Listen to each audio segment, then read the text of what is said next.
সবাইকে স্বাগত দীপ্ত সন্ধ্যার সংবাদে। সাথে রয়েছে দোলা ডলরেস। শুরুতেই জানাবো সংবাদ শিরোনাম।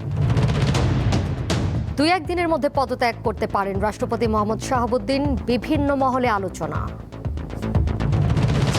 জিয়া হত্যার ঘটনায় গ্রেপ্তার মুজাফফরকে মানবতা বিরোধী অপরাধে জিজ্ঞাসাবাদের অনুমতি।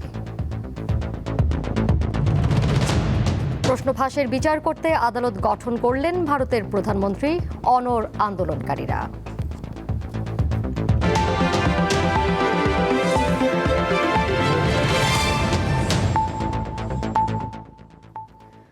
রাষ্ট্রপতি মোহাম্মদ শাহাবুদ্দিন 2-1 দিনের মধ্যে পদত্যাগ করতে পারেন। কারণ হিসেবে শারীরিক অসুস্থতা উল্লেখ করার সম্ভাবনা রয়েছে। বিভিন্ন সূত্রের তথ্য অনুযায়ী বিএনপির শীর্ষ পর্যায় থেকে রাষ্ট্রপতিকে পদত্যাগ করতে বলা হয়েছে। অবশ্য বিষয়টিকে এখন পর্যন্ত গুঞ্জন বলছেন স্বরাষ্ট্রমন্ত্রী সালাউদ্দিন আহমদ। দেশের 22তম রাষ্ট্রপতি হিসেবে মোহাম্মদ শাহাবুদ্দিন 2023 সালের 24 এপ্রিল শপথ গ্রহণ করেন। জাতীয় সংসদের তৎকালীন স্পিকার শিরীন শারমিন চৌধুরী বঙ্গভবনের দরবার হলে তাকে শপথ বাক্য পাঠ করান। সংবিধান অনুসারে বর্তমান রাষ্ট্রপতির মেয়াদ 2028 সালের 23 এপ্রিল পর্যন্ত। কিন্তু বুধবার হঠাৎই খবর ছড়িয়ে পড়ে তিনি 2-1 দিনের মধ্যে পদত্যাগ করছেন। অবশ্য এ নিয়ে বঙ্গভবন বা সরকারের পক্ষ থেকে এখনো আনুষ্ঠানিক কোনো বক্তব্য আসেনি। বৃহস্পতিবার সচিবালয়ে স্বরাষ্ট্রমন্ত্রী জানান, শারীরিক অসুস্থতা বা অন্য কোনো কারণে রাষ্ট্রপতি চাইলে পদত্যাগ করতে পারেন। সংবিধানে সেই সুযোগ রয়েছে। মহামান্য রাষ্ট্রপতি স্বাস্থ্যগত কারণে হোক, যে কোনো কারণে হোক পদত্যাগ করতে চান, সেই অপশন তো ওনারা আছে। এখানে সরকারের পক্ষ থেকে কিছু বলা হয়নি, আমিও এগুলো পত্রিকায় শুনছি। আর তিনি যদি পদত্যাগ করতে চান, সাংবিধানিকভাবে সেটা মাননীয় স্পিকার বরাবর পদত্যাগপত্র দিতে হয়, এইটুকু নিয়ম আছে। জানি, এর বাইরে কিছু জানি না। অবশ্য সরকার ও বিএনপি সংশ্লিষ্ট সূত্র বলছে, রাষ্ট্রপতি মোহাম্মদ শাহাবুদ্দিনকে পদত্যাগের জন্য ইতিমধ্যে বিএনপির উচ্চ পর্যায় থেকে বার্তা দেওয়া হয়েছে। তবে ঠিক কী কারণে তাঁকে সরে যেতে বলা হচ্ছে তা নিশ্চিত হওয়া যায়নি। এদিকে রাষ্ট্রপতির সম্ভাব্য উত্তরসূরি নিয়ে আলোচনা চলছে। ত্রয়োদশ জাতীয় সংসদ নির্বাচনের জন্য রাষ্ট্রপতি হওয়ার দৌড়ে আলোচনায় ছিলেন বিএনপির জ্যেষ্ঠ নেতা খন্দকার মোশাররফ হোসেন ও আব্দুল মুঈন খান। রুবায়েত হাসান, দীপ্ত সংবাদ, ঢাকা। বিতর্কিত সংসদ সদস্য গাজী নজরুল ইসলামের এমপি পদ বাতিলের দাবিতে সাতক্ষীরার শ্যামনগরে মানববন্ধন অনুষ্ঠিত হয়েছে। শ্যামনগর উপজেলা পরিষদের সামনে দুপুরে সর্বস্তরের তৌহিদি জনতা ও ওলামায়ে কেরামের উদ্যোগে মানববন্ধন হয়। মানববন্ধনে বক্তারা বলেন, গাজী নজরুল যেহেতু ধর্ষক, তাই তার সংসদ সদস্যের পদে থাকার নৈতিক অধিকার নেই। এছাড়া শ্যামনগরের মাটিতে যেন তার পা না পড়ে সেদিকে সজাগ দৃষ্টি রাখার জন্য সবাইকে সতর্ক হওয়ার আহ্বান জানানো হয়। এছাড়া একই দাবিতে শ্যামনগরের নূরনগর, কাশিমারি সহ কয়েক জায়গায় বিক্ষোভ মিছিল হয়েছে।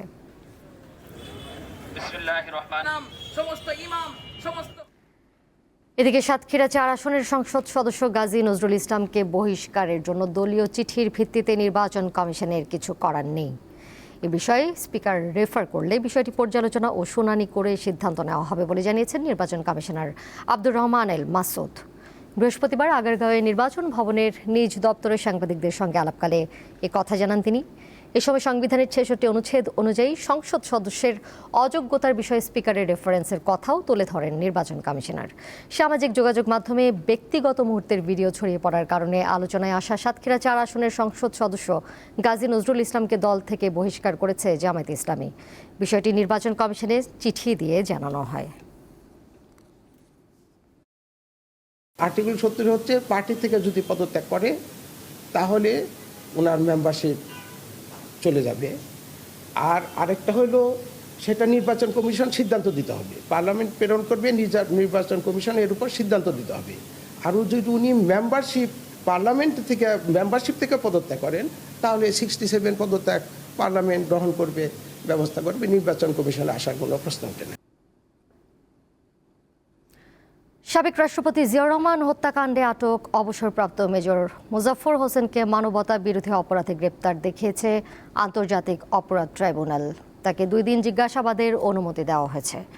জুলাই গণঅভ্যুত্থানে সংঘটিত মানবতা বিরোধী অপরাধে তাকে জিজ্ঞাসাবাদ করা হবে। এদিকে চিফ প্রসিকিউটর জানিয়েছেন, জুলাই হত্যাকাণ্ডের সব মামলার তদন্ত 1 বছরের মধ্যে শেষ হবে। সাবেক রাষ্ট্রপতি জিয়াউর রহমান হত্যাকাণ্ডে অভিযুক্ত মেজর অবসরপ্রাপ্ত মোজাফফর হোসেনকে সেনা হেফাজত থেকে বৃহস্পতিবার আন্তর্জাতিক অপরাধ ট্রাইব্যুনালে হাজির করা হয়। সম্প্রতি রাজধানীতে তিনি গ্রেপ্তার হন। এই সাবেক সেনা কর্মকর্তা দীর্ঘ ৪৫ বছর পালিয়েছিলেন। মানবতাবিরোধী অপরাধের সংশ্লিষ্টতার অভিযোগে প্রসিকিউশনের আবেদনের পরিপ্রেক্ষিতে সাবেক এই সেনা কর্মকর্তাকে গ্রেপ্তার দেখানোর নির্দেশ দেয় আন্তর্জাতিক অপরাধ ট্রাইব্যুনাল ২।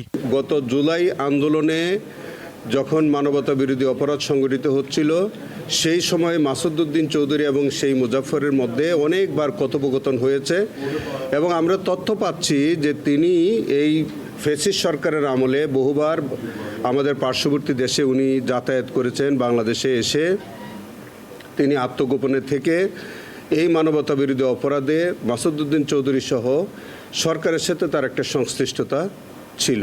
চিফ প্রসিকিউটর জানান, জুলাই আগস্টের মানবতাবিরোধী অপরাধের মামলায় কারাগারে থাকা অবসরপ্রাপ্ত লেফটেন্যান্ট জেনারেল মাসুদ উদ্দিন চৌধুরীর সঙ্গে মোজাফফর হোসেনের নিয়মিত যোগাযোগ ছিল, তাই তাকে জিজ্ঞাসাবাদ করা প্রয়োজন। আমরা একটি আজকে নতুন করে দরখাস্ত দিয়ে বলেছি যে তাকে জিজ্ঞাসাবাদ করা প্রয়োজন।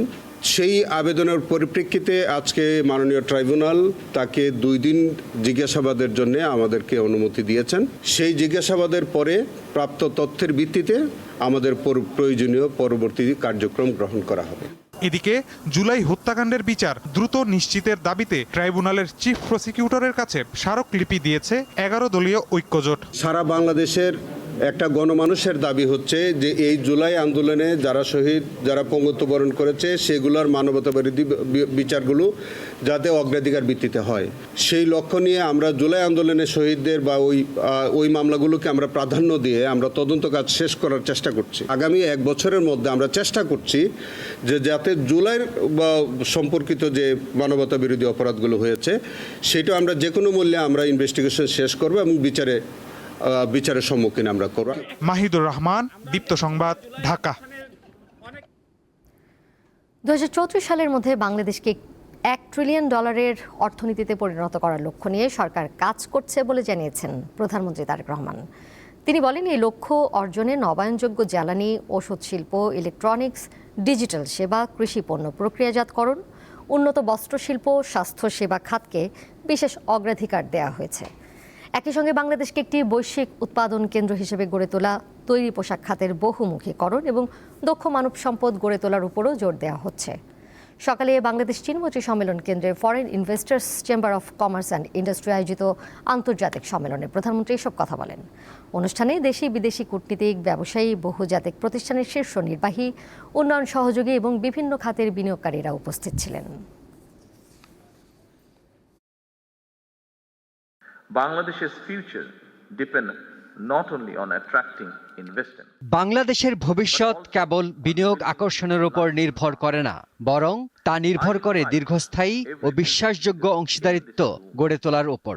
আমি এই কক্ষে উপস্থিত প্রতিটি ব্যবসায়িক নেতাকে সেই সম্ভাবনাময় ভবিষ্যতের অংশ হতে আহ্বান জানাচ্ছি। আমরা একসাথে এমন একটি অর্থনীতি গড়ে তুলতে পারি যা হবে সুদৃঢ়, ন্যায়ভিত্তিক এবং অন্তর্ভুক্তিমূলক। আমি আপনাদের সবাইকে বাংলাদেশে বিনিয়োগ ও সাফল্যের নতুন দিগন্ত উন্মোচনের আমন্ত্রণ জানাচ্ছি। Let us become partners in building a prosperous and globally connected. আগামী সেপ্টেম্বরে ভারতে অনুষ্ঠিত ব্রিক্স শীর্ষ সম্মেলনে প্রধানমন্ত্রী তারেক রহমানকে নয়াদিল্লি আমন্ত্রণ জানিয়েছে। বিষয়টি জানিয়েছেন পররাষ্ট্র প্রতিমন্ত্রী শামা ওবায়েদ। বৃহস্পতিবার বিকেলে পররাষ্ট্র মন্ত্রণালয়ে সাংবাদিকদের প্রতিমন্ত্রী জানান, আমন্ত্রণপত্রটি এরই মধ্যে প্রধানমন্ত্রীর কার্যালয়ে পাঠানো হয়েছে। ভারতের চলমান অভ্যন্তরীণ পরিস্থিতি প্রসঙ্গে প্রতিমন্ত্রী আরও বলেন, বিশ্বের বৃহৎ গণতান্ত্রিক দেশ হিসেবে আলোচনার মাধ্যমেই ভারত তাদের অভ্যন্তরীণ সমস্যার সমাধান করবে বলে আশা বাংলাদেশের।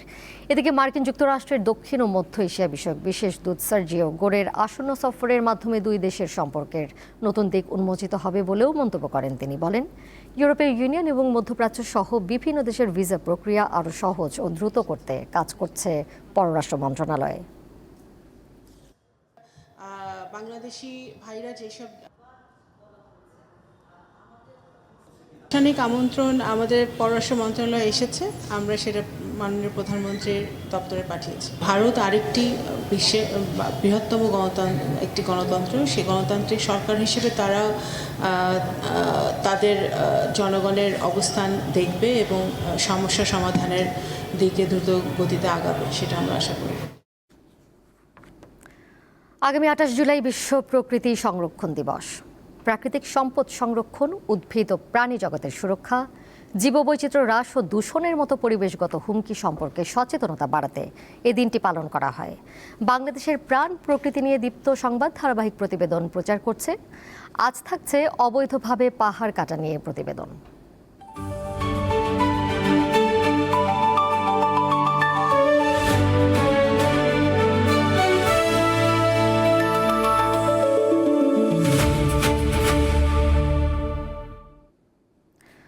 অবৈধভাবে পাহাড় কাটার কারণে দেশে ভূমিধসের ঝুঁকি বেড়েছে বহুগুণ। 3 পার্বত্য জেলা সহ চট্টগ্রাম, কক্সবাজার, সিলেট ও মৌলভীবাজার অঞ্চলে নির্বিচারে চলছে পাহাড় কাটা। এতে প্রতি বছর বর্ষায় ভূমিধসে বাড়ছে প্রাণহানির ঘটনা। কক্সবাজারের 51টি পাহাড়ে গড়ে উঠেছে প্রায় 22,000 অবৈধ বসতি, যেখানে ঝুঁকি নিয়ে বাস করছেন কয়েক লাখ মানুষ। চলতি জুলাইয়ে ভয়াবহ ভূমিধসে কক্সবাজারের রোহিঙ্গা ক্যাম্পগুলোতে অন্তত 17 রোহিঙ্গা শরণার্থীর মৃত্যু হয়েছে, আর 3,000-এর বেশি মানুষ আশ্রয়স্থল হারিয়ে বাস্তুচ্যুত হয়েছেন।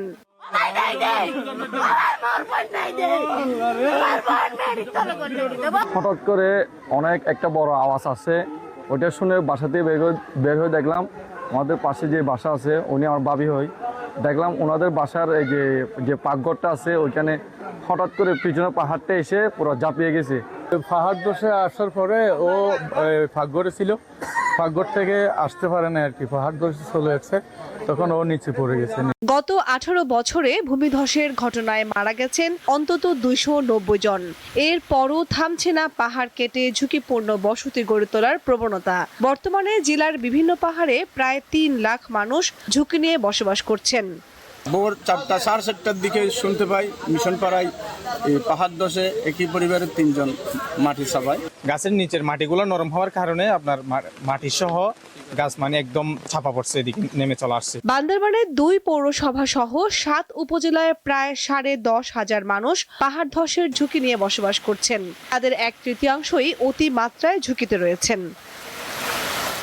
পাহাড়ের পাদদেশে অপরিকল্পিতভাবে বসতি স্থাপন এবং নির্বিচারে পাহাড় ও গাছপালা কাটার কারণে অতিবৃষ্টিতে মাটি নরম হয়ে সহজেই পাহাড়ের মাটি ধসে পড়ে দুর্ঘটনা ঘটে। পাহাড়ি এলাকায় বসবাসকারীদের সচেতন করতে এবং নিরাপদে সরে যেতে প্রশাসনের পক্ষ থেকে মাইকিং করা হলেও থামানো যাচ্ছে না পাহাড়ে বসবাসকারীদের। কামরুন নাহার, দীপ্ত বার্তাকক্ষ। আন্তর্জাতিক প্রসঙ্গ। ভারতের মেডিকেল কলেজে ভর্তি পরীক্ষায় প্রশ্ন ফাঁস কাণ্ডে জড়িতদের কঠোর শাস্তি নিশ্চিতে দ্রুত বিচার আদালত গঠনের ঘোষণা দিয়েছেন প্রধানমন্ত্রী নরেন্দ্র মোদী। এরপরও শিক্ষামন্ত্রী ধর্মেন্দ্র প্রধানের পদত্যাগের দাবিতে অনড় ককরোচ জনতা পার্টি সিজেপি। এছাড়া আন্দোলনকে ভণ্ডুল করতে বিজেপি অপচেষ্টা চালাচ্ছে বলে অভিযোগ তুলেছেন ককরোচ জনতা পার্টির নেতা অভিজিৎ দীপকে। প্রশ্নফাঁস ইস্যুতে করা শিক্ষার্থীদের আন্দোলন ছড়িয়ে পড়ছে দিল্লি থেকে গোটা ভারতে। জোরালো হচ্ছে শিক্ষামন্ত্রী ধর্মেন্দ্র প্রধানের পদত্যাগের দাবি। মঙ্গলবার বিক্ষোভকারীদের উপর পুলিশের অভিযানে উত্তাপ বেড়েছে কয়েক গুণ। বিনোদন জগতের তারকা থেকে শুরু করে বিরোধী দলগুলো আন্দোলনে সমর্থন দেয় আরও তীব্র হচ্ছে বিক্ষোভ। এতে রাজনৈতিকভাবে ব্যাপক চাপের মুখোমুখি বিজেপি সরকার।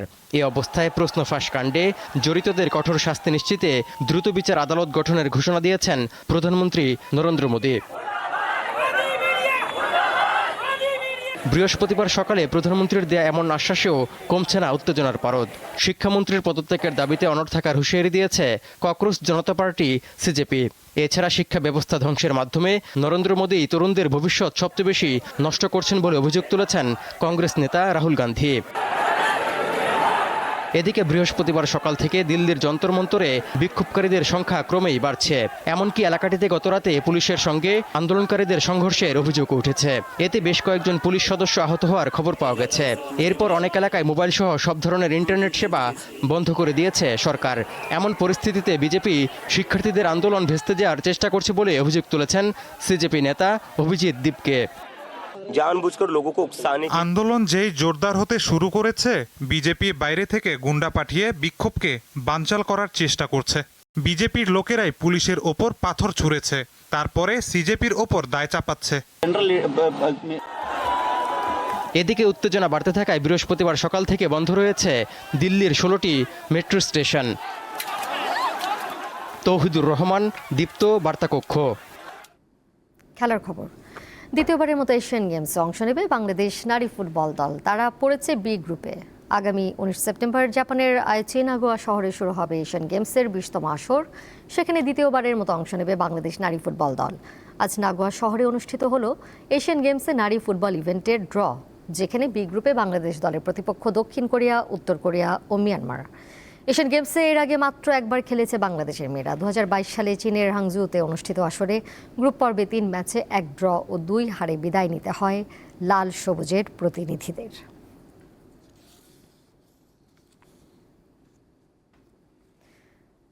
বিশ্বকাপ শেষে এবার টুর্নামেন্টের সেরা একাদশ ঘোষণা করেছে ফিফা। সমর্থকদের ভোটে নির্বাচিত এই একাদশে সবচেয়ে বেশি 3 জন করে রয়েছেন স্পেন ও ফ্রান্স থেকে।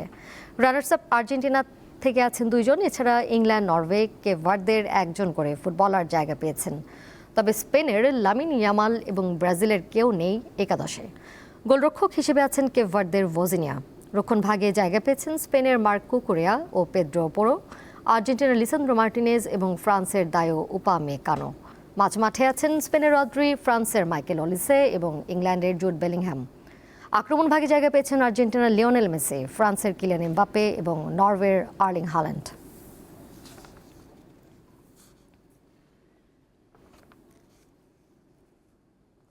এরই সাথে শেষ করব দীপ্ত সন্ধ্যার সংবাদ। যাবার আগে শিরোনামগুলো জানিয়ে দিব আরও একবার। 2-1 দিনের মধ্যে পদত্যাগ করতে পারেন রাষ্ট্রপতি মোহাম্মদ শাহাবুদ্দিন, বিভিন্ন মহলে আলোচনা। জিয়া হত্যার ঘটনায় গ্রেপ্তার মোজাফফরকে মানবতা বিরোধী অপরাধে জিজ্ঞাসাবাদের অনুমতি। প্রশ্ন ফাঁসের বিচার করতে আদালত গঠনের ঘোষণা ভারতের প্রধানমন্ত্রীর, অনড় বিক্ষোভকারীরা।